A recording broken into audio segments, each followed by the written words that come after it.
ارقام بقى، محتاجين نحسب كل حاجه. كام مكالمه دخلتها $25؟ كام حد من الناس اللي دخلوا $25 دفع معايا ودخل معايا في المنتجات اللي بعد كده؟ كام حد من الناس اللي دخل معايا في المنتجات اللي بعد كده فضل مكمل معايا كعميل؟ لازم كل خطوه من الحاجات دي اكون حاسبها. كام حد من الناس اللي دخلت شافت الفيديو حجزت معايا البيت سيشن؟ كل الكلام ده لازم اكون يعني بنسبه 90% بحسبه وعارفه. ليه انا كصاحب بزنس عشان اعرف اخد قرارات بعد كده. ما انا هعرف منين ايه اللي ناجح وايه اللي مش ناجح، او بناء على ان انا بتتبع كل حاجه عندي في البيزنس.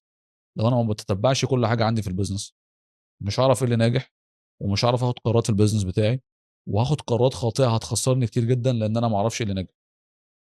فالتراكنج ده من اهم الحاجات، وخصوصا لما يبقى عندي عدد كبير من الناس بتتابعني، وما يبقى عندي عدد كبير من الناس بتجيلي من الاعلانات.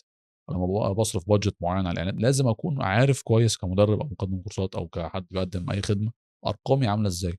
ببعت لكام حد، كام حد من الناس دي بيرد، وكام حد من الناس اللي بيرد رد ايجابي، وكام حد بيرد رد سلبي، وكام حد بيرد رد ايجابي وبيشتري، وكام حد بيرد رد ايجابي وما بيشتريش، واللي ما بيشتريش ليه. لازم ابقى قاعد طول الوقت عمال احسب حسابات لكل الحاجات دي عشان ابقى موقن تماما وعارف تماما ايه الاكشنز لما اعمل 1 2 3 4 هيجي لي نتيجه.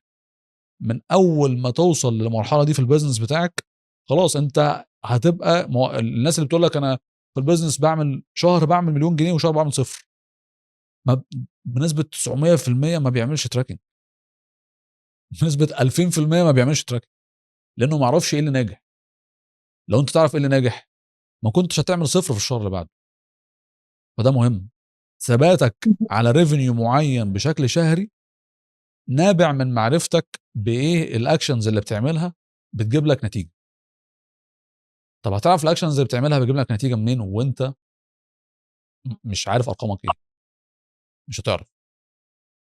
فدي اهم حاجه، اعمل تراكنج. عشان لما مش تعمل تراكنج في البيزنس لكل حاجه، لكل الماتريكس اللي بتاخدها في شغلك هتخسر كتير.